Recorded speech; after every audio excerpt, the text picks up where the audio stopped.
Mayong adlaw kaninyong tanan nga nagpaminaw karon, ning tulumanon kini ang akong suliran. Ilapi na kaninyo Dr. Rene Obra o Dr. na Eileen Batan.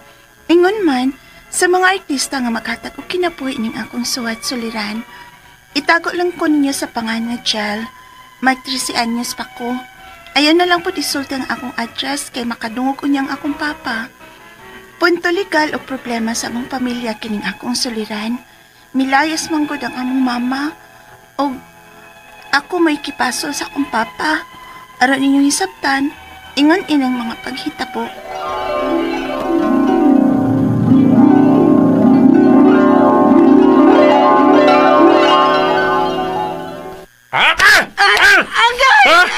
Kaunto na ron!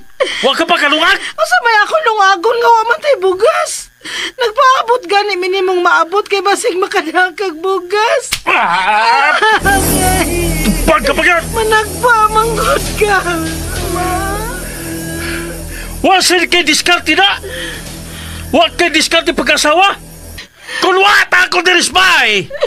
Mangita kag diskarte mo! Usaon ako oy nga magdiskarte mo ko mangita. Di ba sa ko kabiya din sa bayan manarbaho ka nagbantay man ko sa ato mga anak. Di ka makapanguwam? Mamaylo kag bugas! Taon Pedro, uy! Daghan na kay kukuham sa ato mga silingan nga way ilis-ilis. Mabugas man o masudan o noodles. Aron lang itar makakaon na ato mga anak. Nahurot na nga akong diskarte sa pagpanguham sa ato mga silingan. Mauhaw na ko. Kung di ko na naman ka, ngaway diskarte, ha? Ha? Kung di ko na naman ka pag-asawa, huwag ka giselbe, dire. Ako kuroya, Pedro! Ayaw, saan si Kwarto? Dali ba danas mama pa? Saan si Kwarto? Ayaw lang ito pa si mama pa. Okay, Kaujel, palayo! Dadali mo mga manghod sa layo! Palayo mo din sa bay! Aron di, tamo papil sa magbunog!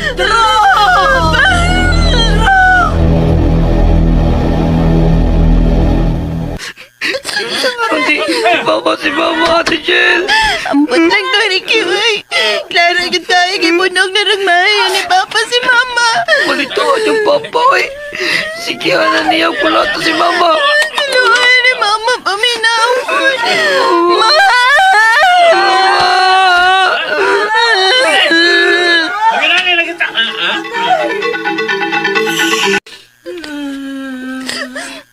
Pero ni mong bunugam, ha?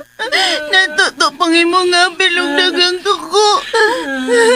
Dong Ricky, pagkuha dito og tapukaw, kitrapuhan na itong mga dugo og bunog sa lawas og bukto ni Mama. Oh, Ate Jel. Jel, anak. Nagpaminaw? Mama, nga naman, ha? Layasan ko na ang imong amahan. Ikaw na may baw sa imong mga manguda. Layas ko aron mangitag trabaho. Dili ko magpaabot nga mapatay pa ko sa inyong amahan. Ay, kaya ka. Mapada ko kwarta ni mo kung makakita na akong trabaho. Ma, masay kami na sa bunugo ni Papa. Dili siya makailabot ninyo. Kay iya mo mga anak. Basta anak, Jill, mauna to ha. Ikaw na'y bahala sa imong mga manghuda. Kay mo layas na ko. Ma!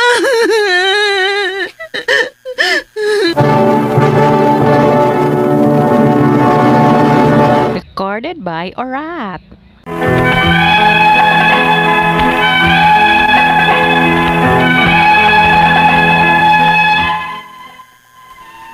Milayas kit si Mama, kay perti man kim bunogan niya atong last nga gibunog siya ni Papa. Loya na kayo siya nagkaduko na. Pero may mangkulatahon nagbunogan ni Papa si Mama, bisag gamay rang hinungdan. Apan, kadto ang pinakagrabe, mauwa na makaanto si Mama og milayas. Misugot rasab ko sa papanangin ni Mama nako, kay naluoy naman sab ko niya. Onya, Layo na si Mama. Oh. siguro dong. Kay ganihan naman to nikikan si Mama. Pero si Papa, huwag bang yun mauli. Maayo na sa toy. Kay kung uli pa siya dayon, basig maaptan niya si Mama. Nya dili unta makabiya si Mama. Bunugon na sab niya. Pero kwarta na kay ko, te. Dali, li. Mangita tag saking malungag ilawom sa abuhan. Bisag kamuti. Aron lungagon o sugbaon lang nato aron madali. Tanak, te, tanak. Te, ina na si Papa. Umura ko pog na po. Tago dong, tago. Ako rin ito bang ni Papa?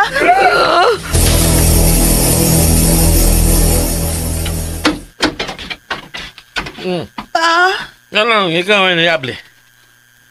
Asa man, inahan ni mong way gamit. Nilayasan na tang mama pa.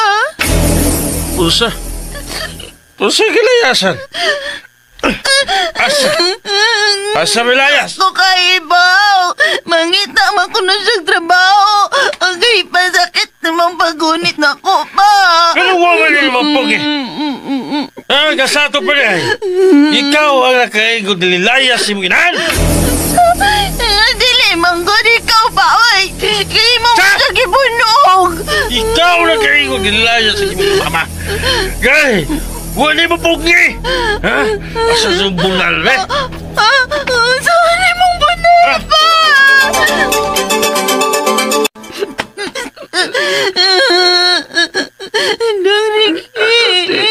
Bunog na kay ka. Iwan na lang kang Papa. Manag, iwa ka mo gawas gani, Iwa ka maapil og bunog ni Papa. Natulog naman si Papa sa kahupog, te. Manglayas na sabta.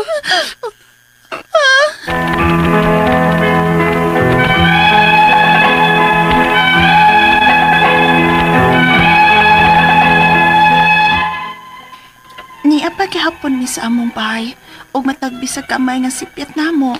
Bunogon ming Papa.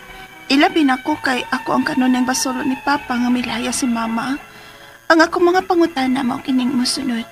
Unang pangutana, naluoy kong mama nga kanunay bunogon ni Papa. Maong misugot lang kumulaya siya. Apan, gusto pang gibuhat ni Mama nga piyaan mi niya. Ikadawang pangutana, gusto ba sab si Papa nga ako ang kanunay niyang basulon kung anong milaya si Mama? Kay daphag kuno ko, kay wa na ko pungi si Mama sa paglayas. Ako bagyong sa di ay nga milaya si Mama. Ikatulong pangutana, kanunay ming bunogon sa akong mga igsuon ni Papa, kay wa naman si Mama nga mo ikanunay niyang bunogon. Pwede ba siya namong ipakiha sa pagsigi og kulata namo? Ikaw pa to katapusan. Wa na may mahipaw kung asa na karon si Mama. Kinsa man ang makatabang namo aron mapangita si Mama. Kinsa man ang makaluwas namo sa pagpamunog ni Papa. Ingon sa kong manghod nga manaya sa kunomi. Maayo ka ha? Palihog, tabang yung tambagi ko. Kini ang akong suliran. Chal.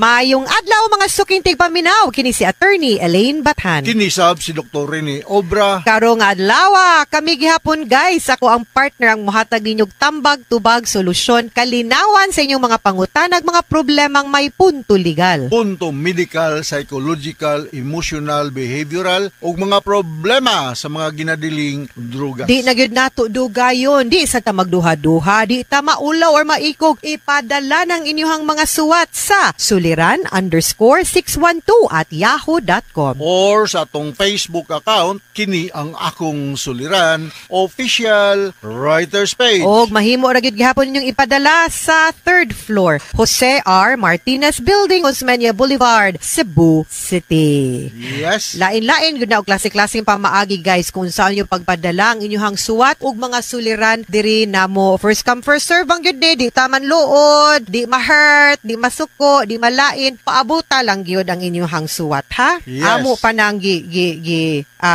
pangitaan og paagi gyud ha. Alright, ang ato mangkutlong pagtulunan karon adlaw attorney is that unhealthy thoughts are sickened. Yes. Healthy ones unlive and revitalize. Yes. Kaya kini mo kung mga atong kalihukan ining kinabuhi magdepende mo gupuna sa atong line of thinking, ha? Kung negative na ka, pessimistic ka, murag bati na gyud mga adlaw. Pero kung optimistic ka, positive ang imong line of thinking, mura kag ma-rejuvenate, mura kag full of energy to Correct. go o continue on our journey towards this life, no?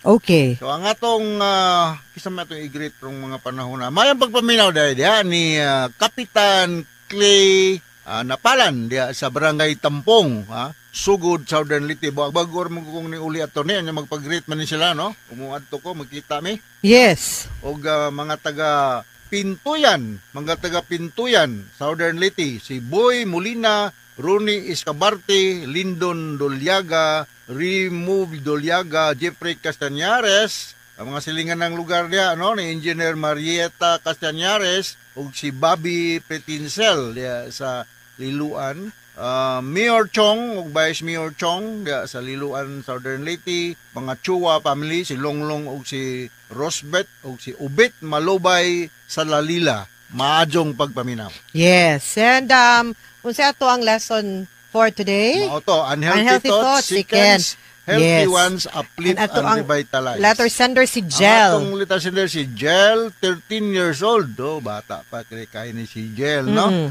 Ayaw na lang kuno po ibutang ang iyang address ato. Yes, dili. Punto legal ang problema ni Jel, no?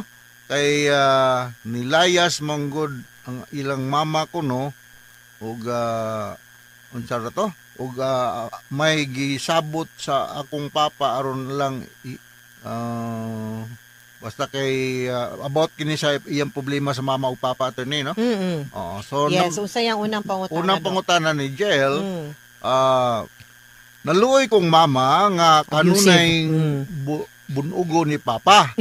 Maong misugot lang ko mulaya siya. Apan husto ba ang gibuhat ni mama nga gibiyaan mi niya? Gidaon ta mo, no? Kaya basig ka muna sa bunugon. Basig user na imong papa. Ha? Kanang 13 pamanggod mo ba, unya minor mo, it would have been, no? Pero wasa ta kabaw pod sa rason sa imuhang mama kung basin dili pa niya kaya nga buhion mo and then later on kuhaon mo niya after basin unsay iyahang plano. I am sure also, no, nga in touch pa ka sa imuhang mama. I think ang iyahang rason ato asad sigurong paminawon ug unsa pud ang iyahang plano. And if you want to be with her, pwede man pud nimong inon imong mama nga makuha ami. Anha minimo kay di mi sa akong papa. 13 years old. 13 makapili naman sila. They can decide kung asa sila, no? Ikaduhang pangutana. Gusto ba sab si papa nga ako ang kanunay niyang basulon kung nganong nilaya si mama kay daphag kuno ko. Say daphag, danghag siguro, tingali. No? Kay wala nako pugni si mama sa paglayas. Ako ba yung sala di ay nga nilaya si mama? Of course, dili. Ang sala kay mo yung papa per gibasod. Usahay man gud, no? Sa ato ang mga giagian ba mangita gyud tag person i-blame kay we are too proud nga mo angkon kung kinsay nga kitay sad-an nganong nibiya, no, or nganon nahitabo ni. So perhaps maunay rason, no, nga gibasol ka si muhang papa, pero of course gibaw gyud taon say rason kay ikaw maski 13 ka di man ko kaingon nga wa kay buot. The fact nga nisuwat ka diri namo, it means to say nakasabot gyud ka, no, sa sitwasyon wa lang kay kapahungawan. And thank you kaayo nga maski sa imuhang kabatan-on, no, ug sa imuhang pangidaron anisalig ka sa amo ang programa. But do not ever blame yourself kay ang nahitabo sa imuhang mama ug papa ilahara na wa mo ilabot mga anak, mga bata. Okay. Yes. Klaro kay itong ito ni Elena. Ikasunod nga pangutana, kanunay ming bunugon sa akong mga igsuon ni papa. Na tanawa lagi, no? Kamunay bunugon wa na may mama kay wala naman si mama. Nga maoy kanunay niyang bunugon. Pwede ba namong ipakiha sa pagsigi og kulata namo? Kiha kuno ang iyang papa. Pwede gyud kaayo nga bunugon mo, that's child abuse, of course, no? Nga, and that is also a reason nga pwede mong kuhaon sa imuhang mama or mawagtangan og katungod og kustodiya, no? Nga adto mo didto sa DSWD or sa Children and Women's Help Desk para mabadlong ang inyuhang papa. Adto sa DSWD, ha? Pato katapos ang pangutana. Wala na may mahibaw kung asam na karon si mama. Kinsa man namo ang makatabang rather namo aron mapangita namo si mama. Kinsa man ang makaluwas namo sa pagpamunog ni papa. Ingon sa akong manghod nga manglayas na sabmi. Maayo ka ha? Ay asa man mo adto? Asaman mo adto, reklamo lang sa mo didto or dool sa DSWD or maybe adto mo si mong tiyo, tiya, lolo or lula. No, para manya kuman dangop mo og adtog adult kay bata pa man mo, minor mo, mas maayog yun unta nga naamoy kanang somebody nga saktos pangidaron nga mutabang ninyo, no? At least importante na to ana is that ma-safe mo and mapugna ng imuhang papa from further abuses sa inyo. No, kay Alright. bata man mo, you are entitled to protection under the law, especially under Republic Act 7610 nga maski ang papa, mama, parinti na to dili pwede nga dapatan mo or bunugon mo or iabusar mo. Ha? So duol mo og somebody nga sakto ang pangidaron. Yung tiyo, tiya ba or og maglisod gud mo, pwede gud ka mo duol og DSWD or sa kapulisan or sa barangay nga duol ninyo o katultol mo sa barangay hall adto na lang mong kap no patabang mo didto. Mga sukintig paminaw hinaot unta nga namoy nakutlo na pagtulunan karong adlaw. Kini si Attorney Elaine Bathan. Kinisab si Dr. Rene Obra. Daghan kayong salamat sa inyong pagpaminaw sa atong tulumanon. Hangtod sa sunod nga sugilanon dinhi gapon sa tuwang programa kini ang akong suliran gikan sa RMN Production Center. Radio mo nationwide tatak areman. Daghang salamat ug maayong adlaw.